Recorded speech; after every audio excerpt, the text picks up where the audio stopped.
ఇంకా నీవు పాపంలోనే జీవిస్తూ ఉంటే పాపం అనేది భౌతిక నిర్మాణాల విధ్వంసానికి కారణమవుతుంది.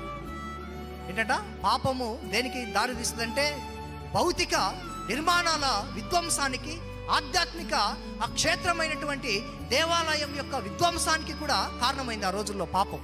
అప్పుడు ఒక వ్యక్తి యెరూషలేము వైపు తలుపులు తెరిచినాడు. అయ్యా, సంస్కరించబడిన హృదయాలు, తొట్టుపడినటువంటి హృదయాలు, పాప బహిష్టమైనటువంటి మమ్మలను మరి నీవు బబులోను దేశానికి అప్పగించినావు. కాబట్టి ఈరోజు దేవాలయం శిథిలమైపోయింది, భౌతిక నిర్మాణాలు కూడా కుప్పకూలిపోయినాయి అని చెప్పేసి ఒక డానియేల్ అనేటటువంటి ఒక చెర యవనస్తుడు తలుపులు తెరిచినాడు. చూడండి, look at the consequences of sin. పాపం యొక్క పర్యవసానం చూడండి. దేవాలయం ధ్వంసమైపోయింది ఇతడు పాపం చేస్తే. అలాంటి సమయంలో బబులోను దేశంలో దర్యావేసు కాలంలో ఒక దానియేలు యెరూషలేము తట్టు తలుపులు తెరచి, అదిగో శిథిలమైపోయినటువంటి పట్టణం, మూగబోయినటువంటి వీధులు, కర్రలు పట్టుకొని వృద్ధులు వీధులలో కనపడటంలా, పిల్ల పాపలతో వీధులన్నీ కూడా మరి బోసిపోయినాయి. ప్రభువా, నీ పట్టణాన్ని సంస్కరించని చెప్పేసి అతడు యెరూషలేము తట్టుకు అంట. ఎట్లా తెలుసు ఆ తట్టు అని, ఆ వైపు అని ఎలా తెలుసు అంటే, ప్రాచీన కాలంలో నుంచి నేటి వరకు ఒక చెదరిపోయినటువంటి ఒక ప్రతి యూదుని దగ్గర ఒక కంపాస్ ఉంటుంది, దిక్సూచి అంటాం మనం. దానికి రెండు పేర్లు, ఒకటి కోషర్, రెండవది మిజ్రా. కోషర్ అంటే ఫిట్ ఆర్ ప్రాపర్ అని అర్థం, మిజ్రా అంటే తూర్పు అని అర్థం. అది 81 గ్రాము ఉంటుంది. అది బంగారు కంపాస్. అది లోపల ఆ కంపాస్కి బోల్డ్ లెటర్స్లో మరి జెరూసలేం అని ఉంటుంది. అందులో స్టార్ ఆఫ్ డేవిడ్ ఉంటుంది, దావీదు యొక్క నక్షత్రం అందులో ఆ యొక్క కంపాస్లో ఒదిగి ఉంటుంది. ఆ కంపాసు యూదుల కోసం మాత్రమే చేయబడింది.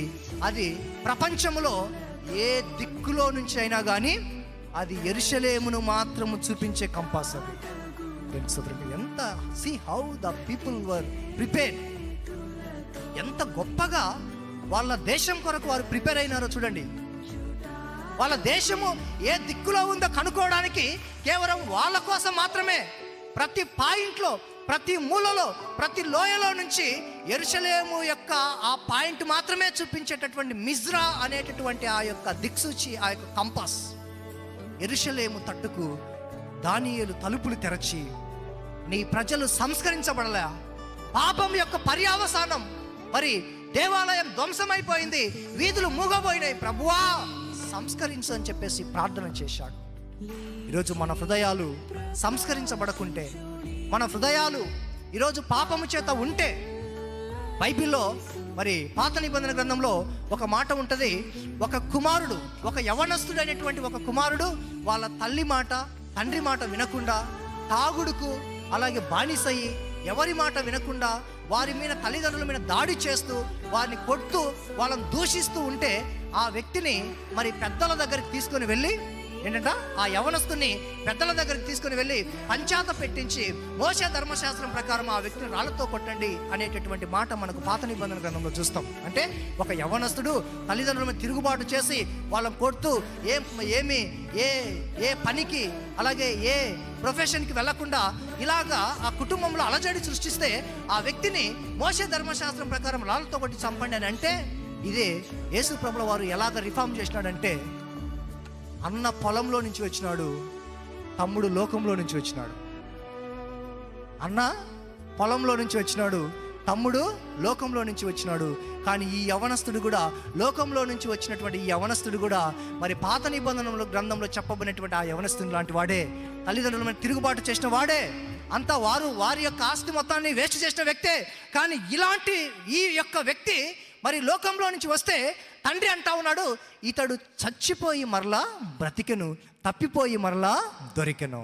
దానికి స్తోత్రం. It's such a wonderful reformation, ఒక సంస్కరణ. ఈరోజు దేవుడు కృప అలాగే సత్యము, ఈరోజు ప్రభు ద్వారా కృప మాత్రమే. అందుకే మార్టిన్ లూథర్ అంటారు, సోలో గ్రేషియా, కృప వలన మాత్రమే నువ్వు రక్షించబడ్డావు, నీ క్రియ వలన మాత్రం కాదు. కేవలము ఆయన కృప వలన మాత్రమే ఈరోజు మనము రక్షించబడ్డాం అనేటటువంటి విధానంలో ఈరోజు మనము ముందుకు వెళ్ళాలి. అందుకే చదువుకున్నటువంటి అపోస్తుల కార్యములు గ్రంథము 2వ అధ్యాయంలో మనం చూస్తే అక్కడ ఆది సంఘం, ఎర్లీ క్రిస్టియన్ చర్చి ఒక 2 విషయాలలో నుంచి కామనిజం, కమ్యూనిజం అనే 2 పదాలు ఉన్నాయి. కామనిజం, కమ్యూనిజం. కామనిజం ఏం చెప్తుందంటే what is mine is thine, అంటే నాది ఏదైతే ఉందో అది నీది కూడా. అంటే ఇక్కడ ఒక మ్యూచువల్ ఓనర్షిప్, నాది ఏదైతే ఉందో అది నీది కూడా, కామనిజం. కమ్యూనిజం ఏం చెప్తుందంటే what is thine is mine, ఏదైతే నీదో అది నాది, అంటే అది దోచుకోవడం. Commonism, communism. ఇక్కడ స్వచ్ఛందంగా అయ్యా సువార్త కొరకు, ప్రేషితోద్యమం కొరకు మీ ఆస్తులు అమ్మండి, మీ భూములు అమ్మండి, మీ ఇండ్లు అమ్మండి అని అపోస్తులు చెప్పలే. కానీ వారు ఆ పని చేశారు. చెప్పకపోయినా స్వచ్ఛందంగా, స్వేచ్ఛాపూర్వకంగా, అలాగే ప్రేమ ప్రదర్శన చేసి ఆది సంఘంలో ఉండేటటువంటి వాళ్ళు ఈ ఆస్తి మొత్తాన్ని అమ్మి అపోస్తుల పాదాల చెంత పెడితే వారు ఎంత ట్రాన్స్పరెన్సీగా ఉన్నారంటే, ఎంత అకౌంటబిలిటీ, ఎంత స్టీవర్షిప్, ఎంత జెన్యున్గా ఉన్నారంటే వాళ్ళ ఆస్తులు, భూములు మొత్తాన్ని అమ్మి అపోస్తుల పాదాల చెంత పెడితే వారు అందరికీ సమిష్టిగా పంచినారంట. అందరికీ సమిష్టిగా పంచి అందులో హెచ్చు తగ్గు లేకుండా, ఒకడు ధనవంతుడు ఒకడు పేదవాడు అనేటటువంటి తారతమ్యం లేకుండా అందరు కూడా సమానంగా పంచుకున్నారు. సమానంగా వారు ఒక విధమైనటువంటి ఒక మంచి దైవిక వాతావరణాన్ని వారు సృష్టించినారు. ప్రభునందు ప్రియమైన దేవుని సంఘమా, ఆది సంఘము ఎలాగా రిఫార్మ్ చేయబడి ఉందంటే మన్నా తినే బదులు వాళ్ళు ఇంటింట రొట్టె విరిచేయడానికి వారు ఒక న్యూ కస్టమ్స్ ఫ్రమ్ జుడాయిజం, యూదా మతంలో నుంచి ఒక కొత్త కోణములో యేసుప్రభుల వారు చెప్పారు, మీ పితరులు 40 సంవత్సరాలు అరణ్యంలో మన్నా తిన్న చనిపోయినారు, కానీ నన్ను తినివాడు ఎన్నటికీ చనిపోడు. అంటే వాళ్ళు ఇంటింట సహవాసమునందును, రొట్టె విరిచేందును, ప్రార్థన ఎందును, ఉపవాసం అందును వారు ఎంతగా సంఘం ఎలాగ రిఫార్మ్ అవుతుందో మనం ఒకసారి చూద్దాం. 40 సంవత్సరాల మన్నా తినే బదులు ఇప్పుడు యేసుప్రభుల వారి యొక్క శరీరాన్ని, రక్తాన్ని వారు తినేటటువంటి అలాంటి కోణంలో రిఫార్మ్ అవుతూ ఉన్నారు. ద్వితీయోపదేశకాండము 6వ అధ్యాయము 4వ వచనము మొదటి నుంచి ఆ భాగాలలో మనం చూస్తే అక్కడ షమ్మ అంటే నీవును నీ కుమారుడును నీ కుమారునికి దేవునికి భయపడి ఈ వాక్యమంతా, అంటే అక్కడ ఒక యూదా మతంలోనే మరుగు చేయబడినటువంటి, అంటే ఒక యూదునిలో నుంచి ఇంకొక యూదునికి మాత్రమే పరిచయం చేయబడిన లేఖనం. అందుకే ద్వితీయోపదేశకాండం 6వ వచనంలో నీవును నీ కుమారుడును నీ కుమారుడును, అంటే యూదునిలో నుంచి యూదునికి మాత్రమే అనేటటువంటి కాన్సెప్ట్లో నుంచి గ్రేట్ కమిషన్లో మత్తయి సువార్త 28, మార్కు సువార్త 16 చివరి భాగాలలో మీరు సర్వలోకానికి వెళ్ళి సర్వ సృష్టికి నా సువార్తను ప్రకటించండి. దేనికి స్తోత్రం కలుగుగా. ఇది రిఫర్మేషన్. ఒక జూడాయిజంలో నుంచి ఒక నూతన భావాలు, ఒక నూతన కస్టమ్స్, ఒక న్యూ ప్రొక్లమేషన్, ఒక రెన్యూ ఫ్రమ్ ద జుడాయిజం, ఒక నూతనమైనటువంటి వరవడి అనేది యూదా మతంలో నుంచి మరి బయటికి రావటం మనం చూస్తూ ఉన్నాం.